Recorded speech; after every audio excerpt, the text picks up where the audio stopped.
Welcome to episode 37. Hey, this is John Lee Dumas of EO Fire, and you're listening to Who Did That Voice, where we take an in-depth look at voiceovers. It's a new year, and if you're like me, you are already thinking about warmer weather and taking that getaway to that tropical or exotic destination.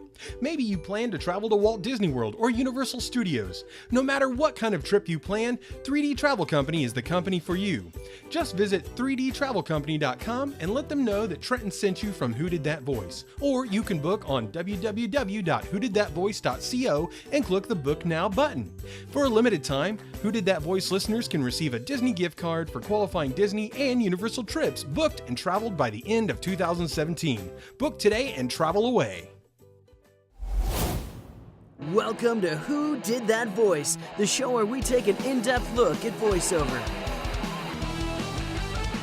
And now, here's your host, Trenton Larkin. Hey everyone, and welcome back to the show.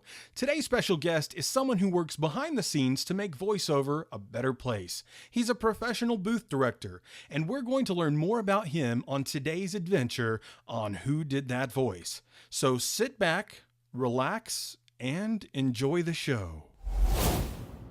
Hello everyone, and welcome to another episode of Who Did That Voice. Today on the show we have Everett Oliver joining us. Everett, thanks so much for coming on the show. Thank you so much for having me. I'm excited to be here today. Well, I am definitely excited for you to be joining us here on Who Did That Voice.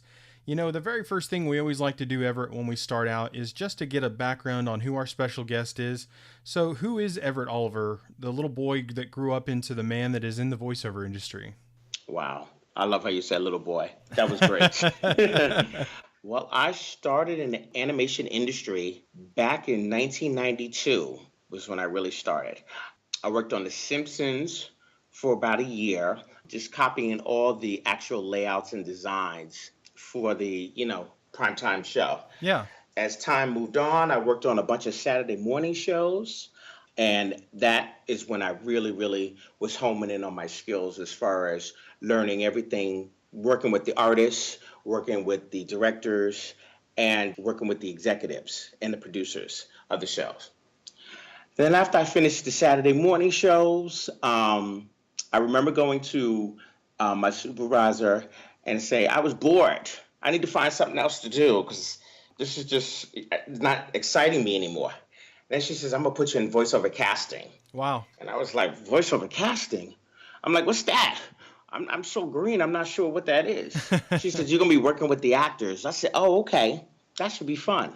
Though I was green, I got to work with tons of top casting directors, and I didn't know anything about them. So I got to work with Susan Blue.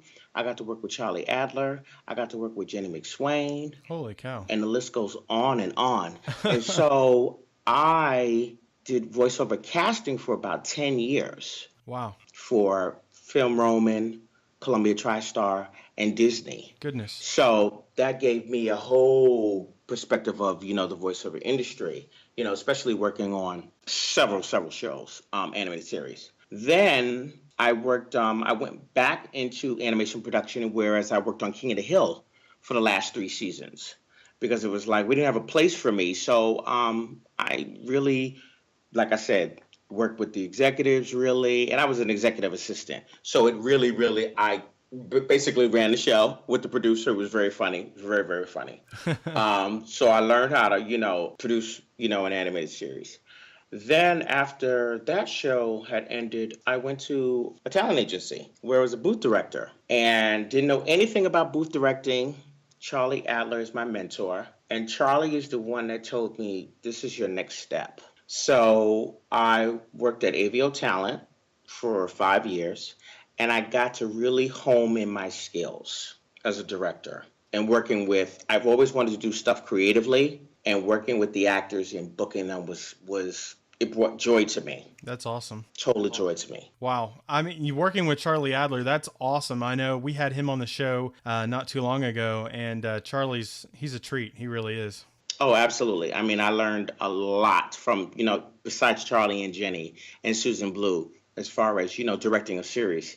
Lots of work, keeping up the energy level, and really being silly to pull out a performance. And that's what I had to do as a booth director. Well, you kind of talked about being on and working on some different animated shows kind of in the earlier years, Everett. And I know that you worked on Godzilla, the series, back in 1998 to 2000, and Men in Black, the series from 98 to 2000. And you worked on Atlantis's Milo's Return in 2003, just to name a few of the projects you worked on in animation. What are some of the other projects besides The Simpsons that you worked on as well, Everett? Jackie Chan. Oh, wow. Max Steel. Starship Troopers. Starship Troopers, I love that show. It's so funny because I'm putting stuff on my wall right now, and I'm trying to go through Heavy Gear. Oh, wow. Tripping in the Rift. Okay. There was a show called Good Family, The Good Family. It was a primetime animated series.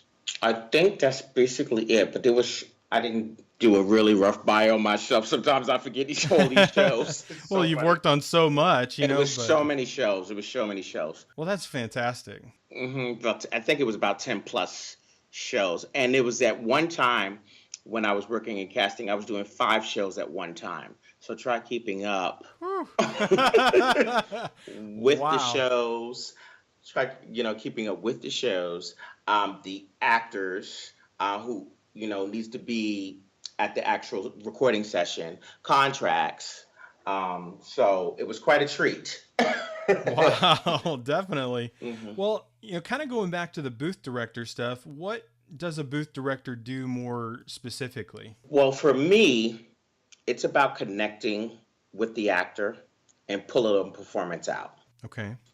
We as booth directors give a little bit amount of time, and the actors are supposed to be prepared.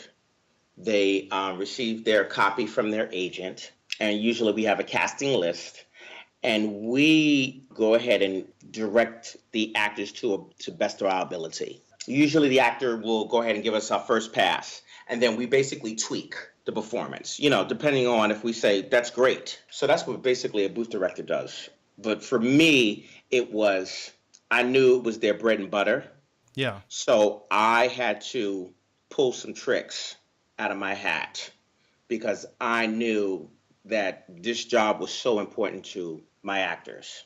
Absolutely. And you actually travel and teach around the country, don't you? I do. I'm a booth director and I'm also a coach.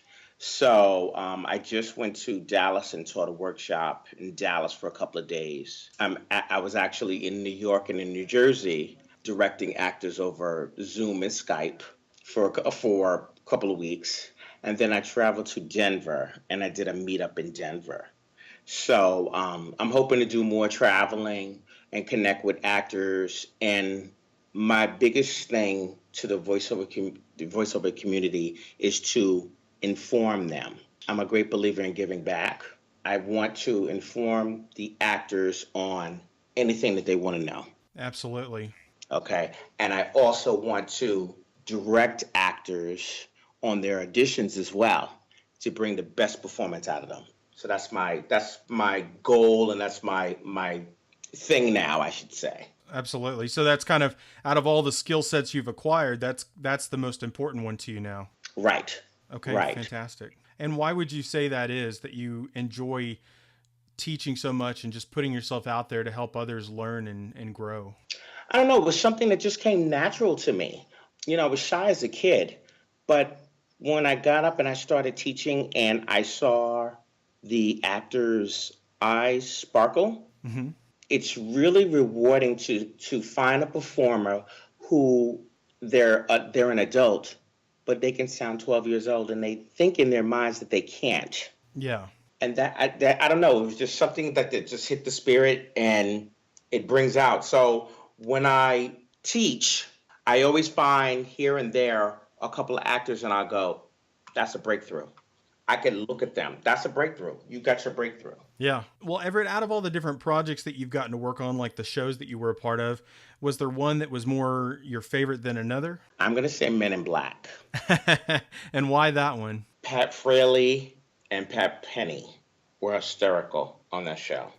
They played off each other so well. That's the one that really, really sticks out for me. Okay. Comedy-wise, really good show. Really, really, really good show. They all were good. Yeah. But that's one that really, really come home. And the sad fact is, I have some cells looking at me. Oh, To wow. inspire me, and it happens to be Men in Black right in front of me. Well, that show was fantastic. I loved watching Men in Black. I thought the animation was really good, amazing actually. And I don't know, you've just worked on some really stellar projects from my childhood, and I was like, wow, no way. Well, it You was know, so interesting when I worked at Columbia TriStar. For every movie that came out, we did an animated series. wow. So it was, when Godzilla came out in the movies, it was like, okay, we're going to do 40 episodes of Godzilla. Yeah.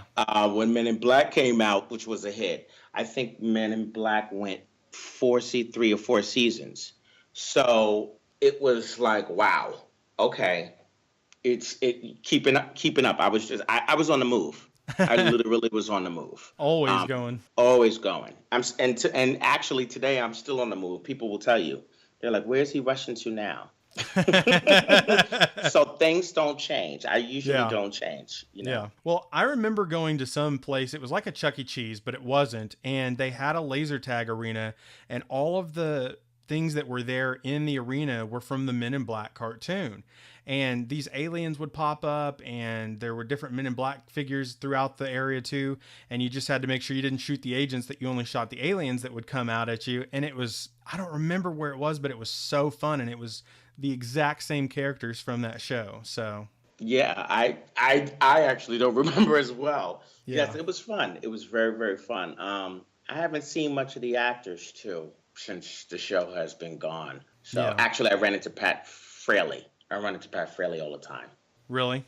So, yeah. So I usually try to keep up with the actors from all my shows because usually they'll say, I remember Ian Ziering worked on Godzilla with me, and when I was doing casting, I remember him screaming over the phone to his agent because I was talking to his agent, "Tell Everett to find me a job." It was so funny. And you said Ian Ziering, right? Yes. Oh, wow. Yeah, that's awesome. I got the opportunity to really work with a lot of on-camera actors Okay. as well as voiceover actors. Jackie Chan, for one. Oh, wow. The No actual way. Jackie Chan. He actually came in and did record it with his entourage. That was great. Christian Campbell, he was the lead on Max Steel. Okay. Shy McBride, he was on Max Steel. David DeLuise was on Godzilla. Actually, Dom DeLuise also came in and he did a guest appearance on Godzilla. That was great. It was great to have the both of them. Wow, you've worked with a lot of stellar people. I have. I'm very, very, very fortunate. And it's so funny you said that because I was so young, and quite honestly, this wasn't my forte. I usually say you fall into place for a reason. Yeah. And I was like, okay, let me just go with it. Let me just totally go with it. I watched animation cartoons when I was a kid. Scooby-Doo, the Jetsons, the Flintstones. But I never thought as an adult that I would actually work for them and produce them. You know what I'm saying? And Yeah. produce them. Oh my Yeah. God, and do voiceovers and direct them. Never thought in my life. Yeah. But it just totally felt like a dream come true that you didn't know you had dreamt. Right, exactly. Yeah. Exactly. Wow. So growing up, Everett, what was your favorite cartoon character or series growing up, or did you have several? There was a show. Well, there was two shows. The Super Friends. Oh, yeah. And I want to say it was a spinoff of Scooby-Doo. Laugh Olympics. That was the show. Laugh Olympics. Okay. That was a competition show. Where they had team with Scooby-Doo. I can't even remember the other two teams. And they competed against each other. Okay. That's a classic. That show I liked, and I really, let me see, what's the other show? God, you're taking me way back, so now I have to really sit up here and think. I wasn't a Smurf person. Okay. The Flintstones, they were good. Yeah. Wow, you stumped me on this one. Let me think. Scooby. I'm going to say Scooby. Scooby. Mm-hmm. And why is it Scooby for you, Everett? It's kind of like me. Like me. I like to have fun. I was just going to say kind of a fun, warm-hearted, energetic person. Absolutely.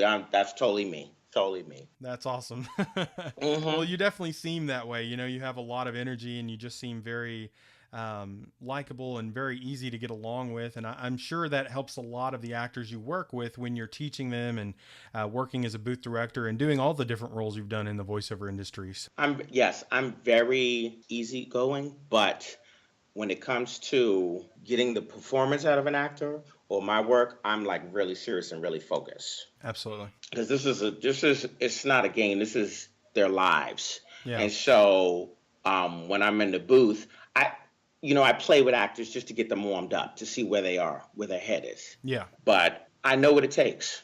I literally know what it takes. I know the level of competition that they're going up with because I've worked with tons and tons of actors and tons of casting people.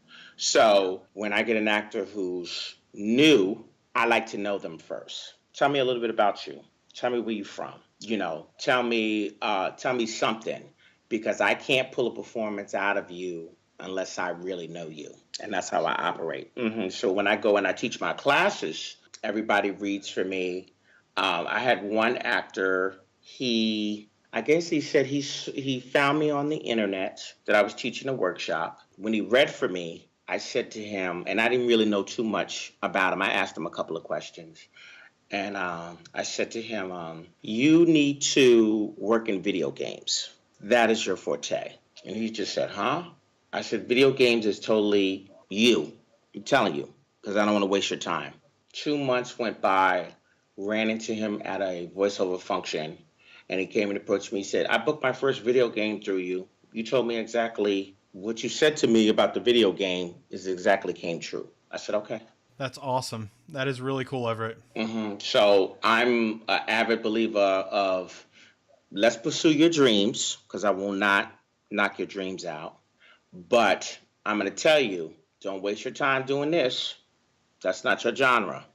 This is your genre. And when you perfect in that genre, then we can move on to the second. And do you feel that you're able to get that read off of people based on getting to know them, or is it getting to know them and kind of just from your background of the industry, knowing what people are going to seek and desire in those vocal talents? Both. Okay. Actually, both. Because there's something about having an actor identify to whatever the character is and transforming them. I had one actress I actually made her cry. It was so weird. And she said, no, you took me back to a place and it's all good. I said, I didn't mean to make you cry. I'm so sorry. I didn't mean to make you cry. So she said, no, it's all good. It's all good. So I love that. It's just something it does for me and excites me. And then the icing on the cake is when they say I booked it. That's icing on the cake for me. I recently just found out that one of my actresses, they all say we want to work in animation, blah, blah, blah. I directed her from New York and coached her, and she actually got a call back. That for me was, I've done my job. Now go get it. Go do it, It's up to you now. I've done my part. I got you to round one. Make sure your audition doesn't match your callback audition. Because some people go back and read the same thing, Yeah. So, but it's totally, totally rewarding for me when actors come and tell me, well, I just wanted to let you know I booked it. I'm like, great. So Everett, the part where you come in, so I've done my first round of auditions and I've got a call back, and then I call you and you kind of coach me, or where do you come in the process? Well, the agent hands you the copy. You read the copy in front of me. I tweak you, and then we just sit and we wait. If you get a call back, you usually go directly to the producers and directors. Okay. But there are some actors who've never had a callback, so I tell them this is the process of what happens during a callback. You go, you'll meet everybody, just make it very casual and move quickly, and don't duplicate what you sent, the audition you sent. You should have received a copy from your agent of your winning audition, okay? And follow instructions. Some actors won't follow instructions when it comes to a callback. Because they get nervous, you think, or just what do you think? They're not thinking. Yeah. And so the winning, what did you call it? The winning audition. Yeah, the winning Oh, audition. for the first round. Yeah. Once you go ahead and you get the first round, then they go ahead and go for the callback. Okay. I made it up, though. I just made that up as far as the audition. It's just basically you just book the audition. Once you book the audition and they like you, then they bring you in for a callback. But I call it the winning audition. Oh, okay. Wonderful. Yeah, so it's just kind of a terminology you've developed over the years. Okay. Right. Uh-huh. Okay. Well, Everett, how can people reach out to you via social media or a website, or what's the best way for them to reach out to you? People reach out to me through Facebook, myboothdirector.com. People can reach out to me. My email address, EAO, tune, TOON, voice, I want to say .com. I have so many email addresses, sis. Oh, I hear you. And I usually tell people to put in the subject matter where they heard from me. So through the podcast. So at least I know and I go, oh, okay. Oh, yeah, you heard me on Who Did That Voice? Okay.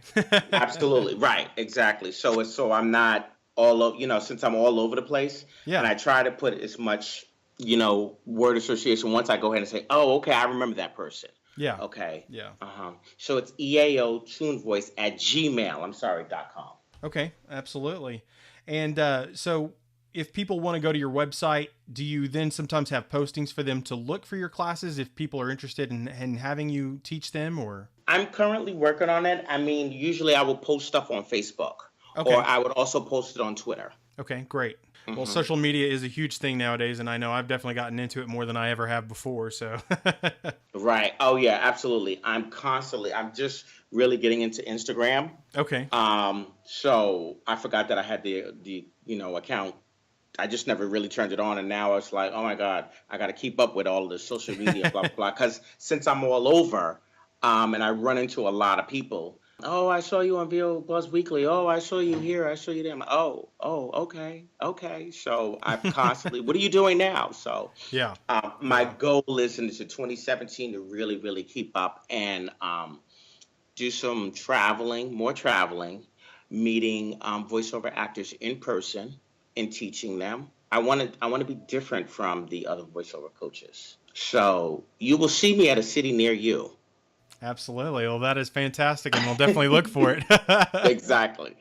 And, anytime you need help with an audition, just, reach out and contact me. Because like I said, I'm always available and I'm always around. The way my method is I usually tell the actor to send me their first pass and the copy. Okay. So at least I know where you're going with the audition. And the first pass would be their first recording of the audition? Absolutely. Okay. That way people understand the terminology you're using, because I know some of it's new to me and some of it will definitely be new to the listeners. So just make sure they know what's going on. Well, Everett, I really appreciate you being on the show today, man. I have one final question for you today before we let you go. And that question is, what is the legacy that you want to leave behind? The legacy I want to leave behind is giving back to the voiceover community. I feel like me as a spiritual person, that this is my way of giving back by connecting with the voiceover actors. Any questions or anything that they want or need to know, I want to inform them. I want to be able to tell them about the experiences that I've had, because I believe that I am the only coach that has worked in 3 areas, and that is the animation production, the voiceover casting, and worked as I call it talent management, working at a talent agency. And I'm not an actor. Oh, really? Okay. No. Everybody thinks that. Everybody just like, oh, you're an actor. And I go, no, I am not an actor. No, maybe an actor for reality TV. But no, I am not an actor. But I know enough information to get you to where you need to be. Yeah, because you've worked with the industry professionals, so you know it. So that's my legacy, is to really, really, and if, passing on, that's going to be, he gave back to the voiceover community, because we're a really small community, but we're not like the other mediums like film and TV, if you understand what I'm saying. Yeah. We're very, very friendly to each other. If the role doesn't fit for us, we would say, oh, give it to Trent. Yeah. Give it to somebody else. Actors are always saying, nope, this is not for me. but I know somebody who can do this. Yeah. So that's it. That's pretty much it. That's a great question. Well, I appreciate it. I think your legacy that you want to leave behind is fantastic, because when we give back to people, I feel like there's no greater thing in the world than to get the joy from just being able to give to people, whatever that is. We're giving our talents, our time, our voices, whatever. Absolutely. Yeah, we like I said, that's just always been a part of me to give back. So, this is a perfect platform what I'm doing. Absolutely. It's long being away from home, but just to go ahead and to meet people in person, it's fun for me. It's very, very, and it just excites me because I could see everybody's like, ooh, they got lots of juicy questions. We want to know, and I'm a giver, so I will basically tell you anything that you need, anything that you want to know. I will share it with you because I have nothing to hide. Absolutely. Well, that is fantastic, Everett. I am glad that you were such a giving person, and it's very obvious by just your tone and your voice. It's evident. So thank you so much. Hey, you're very welcome. Well, Everett, it has been an absolute honor and pleasure to have you on the show today. Would you please just give us a closeout? Hey, this is Everett Oliver on Who Did That Voice? Hey everyone, I hope you enjoyed today's interview with Everett Oliver. And if you did, please stop on by our webpage at www.whodidthatvoice.co. A big special thank you to all of our listeners for making our show so special as we start off the new year in 2017. I hope you're having a great year. I know I sure am. Catch you next time. Well, everyone, that's all the time we have for this episode. Join us this Friday for our next special guest, Pat Fraley, the voice of Krang from Teenage Mutant Ninja Turtles, and Batmite from Batman the Animated Series, and Wildcat from Tailspin, just to name a few. You won't want to miss this episode. Hey, do you ask yourself who did that voice? Well, if you do, go to our website, www.whodidthatvoice.co, and click on the Episodes tab. Choose an actor, pick their name, and see pictures from the different characters they voiced in their career. Thank you for joining us today. We'll see you next time for more discoveries on Who Did That Voice.